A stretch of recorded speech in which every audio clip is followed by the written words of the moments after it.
শবে কদরের রাতের আমল নবী সাল্লাল্লাহু আলাইহি ওয়াসাল্লাম যেটা করতেন, আমরা কি করি? আমরা ইফতার করি। আমরা যদি এখনকার সময়কে সাজাই, আমরা ইফতার করব। নবী সাল্লাল্লাহু আলাইহি ওয়াসাল্লাম সারা রাত জাগতেন, নিজে জাগতেন, তার পরিবার বর্গকেও জাগাতেন।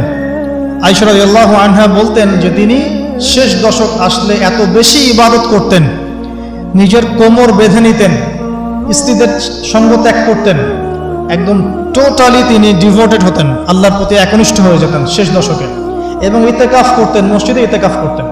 যদি আমাদের পক্ষে পসিবল হয় আমরা শেষ দশকে ইতেকাফ করবো ইনশাআল্লাহ। যদি পসিবল নাও হয় আমরা শেষের 10টা রাত বাসায় জাগার চেষ্টা করবো ইনশাআল্লাহ। আর যদি 10 রাতও জাগতে না পারি, শেষ দশকের বিজোড় রাতগুলো অবশ্যই জাগবো ইনশাআল্লাহ। 21 রাত, 23, 25, 27 এবং 29, এই 5টার যে কোনো একটাতে লাইলাতুল কদর আছে। কিভাবে জাগতে পারি?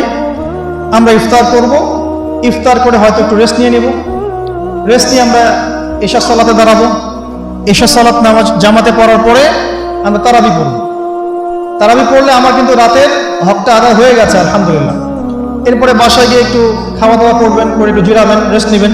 যদি 1-1.5 ঘন্টা ঘুমিয়ে নেন, ঘুম থেকে উঠবেন 1টার দিকে, 1:30টার দিকে, উঠে বাকি রাতটা আপনি কয়েকটা কাজ করে কাটাবেন। তাহাজ্জুদ করতে পারেন, তাহাজ্জুদে নামাজ পড়বেন 2 রাকাত করে, লম্বা করে, ধীর স্থিরভাবে কোরআন তেলাওয়াত করবেন, আল্লাহর কাছে দোয়া করবেন, বেশি বেশি করে কোরআন তেলাওয়াত করবেন, নামাজ পড়বেন, দোয়া করবেন, জিকির করবেন। এই কাজগুলো বেশি বেশি করবেন।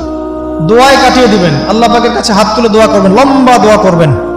তাহাজ্জুদে দাঁড়াবেন, 2 রাকাত নামাজ পড়তে যেন মিনিমাম 15 মিনিট লাগে, লম্বা করে নামাজ পড়বেন, সেজদায় বেশি বেশি দোয়া করবেন।